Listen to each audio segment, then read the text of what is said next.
When it comes to the 2020 elections in the US House of Representatives, there isn't much question over which party is likely to win.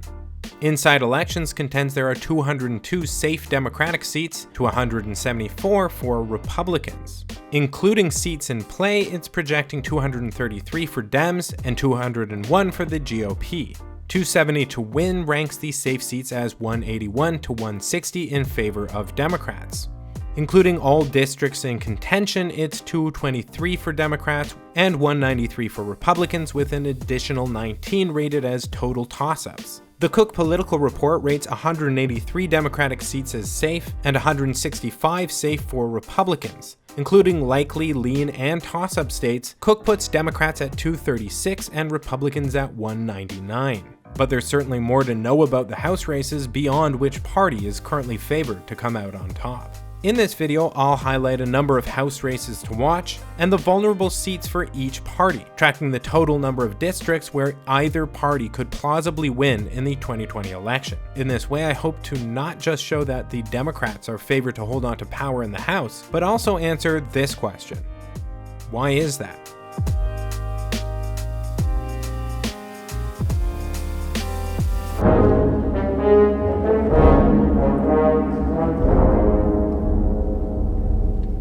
The 2020 House of Representatives elections will be held on November 3rd, 2020. All 435 congressional districts across the US will be voting. There are also 6 largely overlooked non-voting delegates to be elected from the US territories and the District of Columbia. Interestingly, the non-voting delegates are more diverse in terms of party affiliation than the rest of the House combined. Puerto Rico's delegate, Jennifer Gonzalez, a member of the New Progressive Party of Puerto Rico and a former Republican, is seeking re-election. Northern Mariana's delegate, Gregorio Sablan, is a former Democrat, current independent, who has served since 2009 and has yet to declare whether he'll run again for 2020. Of course, no one pays these races much mind because they don't hold any real power. Non-voting delegates can introduce legislation, but they can't vote on it. The victors of the House races will join in forming the 117th US Congress. To win control of the House, a party must hold 218 seats.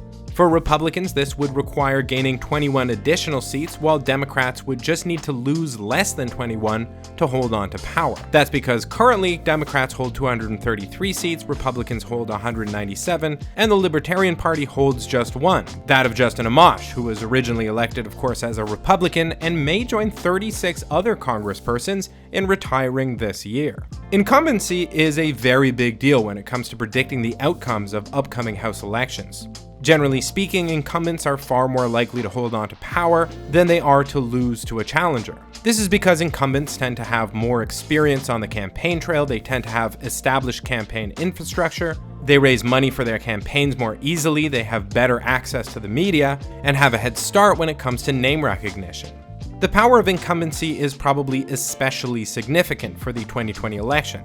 In the COVID era, challengers have less opportunity to campaign effectively, meaning the established name recognition, media connections, and social media followings of incumbents are especially daunting forces for challengers to overcome. So if a party is losing more incumbents, especially in competitive districts, that party is likely to suffer more losses.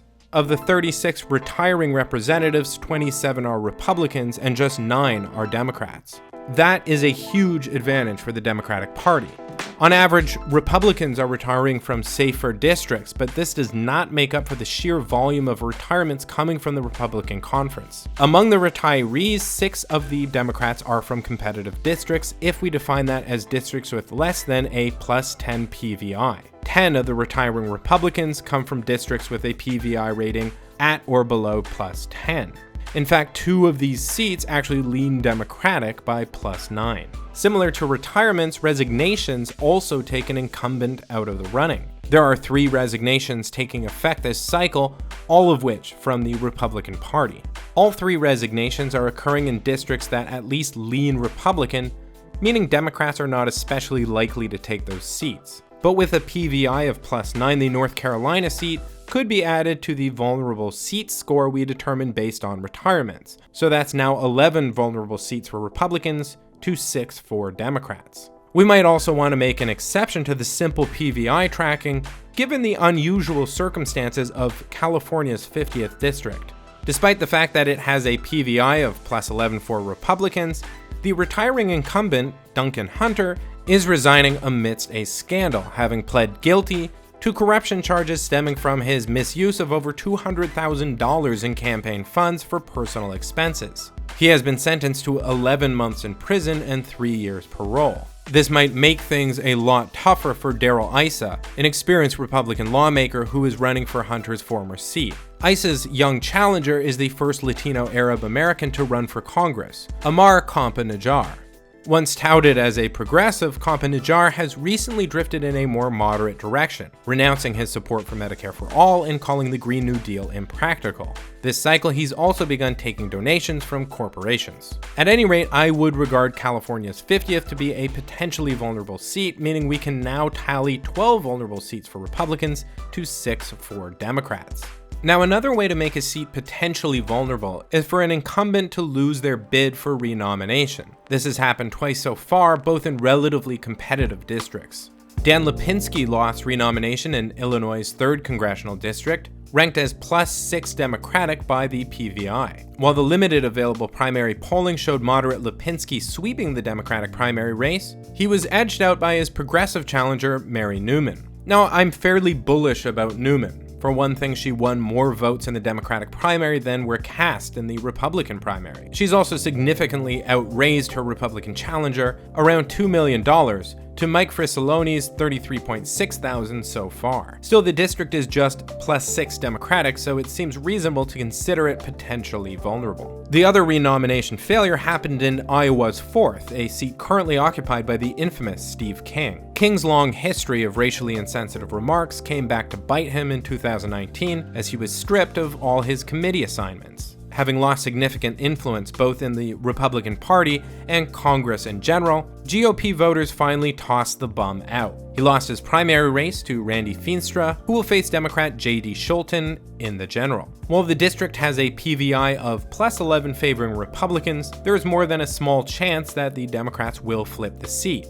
Unfortunately for Feenstra, the notoriety of his predecessor is likely to handicap him. So taking incumbent renomination failures into consideration, the vulnerable seat score now sits at 13-7 in disfavor for Republicans. Some other interesting races to watch are those where, while there is an incumbent running, the incumbent only recently took office after a special election. A number of special elections have taken place in 2020. At the end of April, Democrats easily held on to Maryland's 7th district, a seat long held by Elijah Cummings, until his passing on October 17, 2019. Having won with 74% of the vote, Kweisi Mfume is very likely to get re-elected. Likewise, Republicans held on to Wisconsin's 7th after Sean Duffy resigned due to family health reasons. His successor, Tom Tiffany, will once again be facing off against Tricia Zunker, who he beat in May in a runoff by a healthy margin. But in California's 25th, a district ranked as even by the Partisan Voting Index,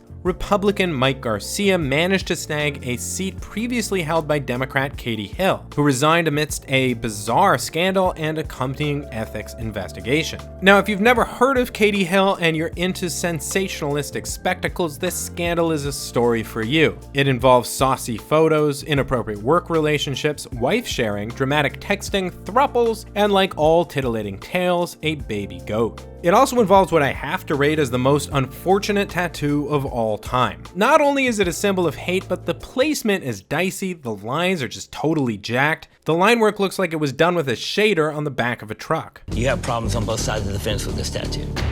Given the odd circumstances of Garcia's original win, Christy Smith might have a significant chance of turning the tables once again. Last time around, voters likely wanted to punish Hill's natural successor. With that scandal now out of the tabloids, we could see a different result. Not quite as exciting, but still scandalous, is the story unfolding in New York's 27th district. There's been a scandal there too. Republican Representative Chris Collins pled guilty to insider trading and lying to the FBI on October 1st, 2019, and the same day formally resigned his seat in the House. A special election is set to take place on June 23rd, and it looks as if Republicans will probably hold on to the seat. Republican Chris Jacobs has more than double the fundraising of his closest competitor. He's also the only candidate listed with his own Wikipedia page, and the district is the most Republican in the state, with a PVI of plus 11 for the GOP. Still, given the recent Republican scandal in the district, it would not shock me to see Democrats flip the seat. Since the seat could go either way and is currently counted as vacant, this does not add an extra vulnerable seat for either party.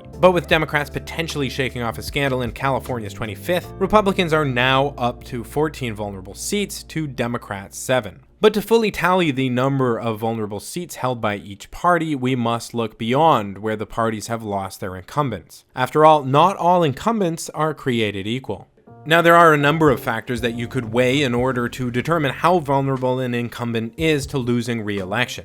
You could factor in the PVI of a district, you could see whether the district voted for Trump in 2016 and by how much. You could also make assumptions based on the coattail effect and calculate how you think the Senate races and presidential race will affect each of the districts. These are all reasonable things to consider, but for our purposes here, I'd like to just look at one simple factor. I'll count a district as vulnerable if, last time around, the election was decided by a narrow margin. After all, incumbents who just barely squeezed out victories in 2016 are probably also more likely to lose in 2020. In 2018, 44 races were settled with a margin of victory under 5%. 20 went to Democrats, 24 to Republicans. Of course, these include districts that we've already counted as vulnerable. In particular, Georgia's 7th, New York's 27th, Iowa's 4th, California's 50th, and Texas's 22nd, 23rd, and 24th. Not counting the races already mentioned, here are the Republican-controlled districts where the incumbents won by a margin of less than 5%. And here are the Democrats. That's another 18 vulnerable seats for Republicans and another 20 vulnerable seats for Democrats. Added to our previous tally, we are now counting 32 vulnerable seats for Republicans and 27 vulnerable Democratic seats. Now counting 59 seats as potentially vulnerable tracks in the same ballpark as what other election predictors have said. Cook Political Report includes 52 races in their toss-up and lean categories and lists a full 87 as competitive. 270 to Win currently counts 48 races as either leans or toss-up, and 94 as less than solid. With few exceptions, the seats we've counted as vulnerable are counted as competitive races by these and other election forecasters. This far from November, there simply isn't good enough polling in potential vulnerable districts to give us a strong indication of who will win or lose. Fundraising figures could give us a good hint, but again, so far out from election day, there's still plenty of campaign finance to be done. Fortunately, we can get a sense of how the election will go without even looking into these factors. As I mentioned at the beginning of this video, Democrats currently control 233 seats and Republicans control 197. There are also 4 vacancies, all in relatively Republican-friendly districts, and 1 Libertarian seat, which will likely swing back to Republican control should Justin Amash retire. So an optimistic starting place for the GOP would be to assume 233 seats for Democrats and 202 for Republicans, which gives us a proper tally of 435 seats total. Subtracting the 59 vulnerable seats brings Democrats down by 27 to 206, and Republicans down by 32 to 170. Since 218 seats are needed for a majority, as you can see, it is possible for either party to do so. If Republicans win all of the vulnerable seats, they would earn a total of 229. If Democrats won all of the vulnerable seats, they would total 265. But it's already plain to see that achieving a majority will clearly be easier for Democrats. To secure control of the House, Republicans would need to win 4 times as many of the vulnerable seats as Democrats. Democrats would form a majority by picking up just 12 of the 59 vulnerable seats. Republicans would need 48. If each party secures exactly half of the vulnerable seats, Republicans would have 195.5 and Democrats would net 235.5, which is, by the way, almost the exact outcome of the 2018 election. Now, I'm not going to give you a precise total of how many seats I think will go to the Dems and how many will go to the Republicans. We're really too far out to sensibly draw in that level of detail. I do understand that there is an impulse to want to put precise numbers on things we can't possibly precisely enumerate, but rather than give in to temptation, I'll ask you about the inclination. People really do like exact numbers, even when they're not justifiable. Why is that? I really do hate this tattoo. I mean, it's a symbol of hate, but does it have to be so poorly executed? I mean, is it an iron cross or a 4-leaf clover? It's all lines and none of them are straight. The black isn't even hammered in well. It's just completely and totally jacked. If your human canvas was Katie Hill, you do not have what it takes to be Ink Master.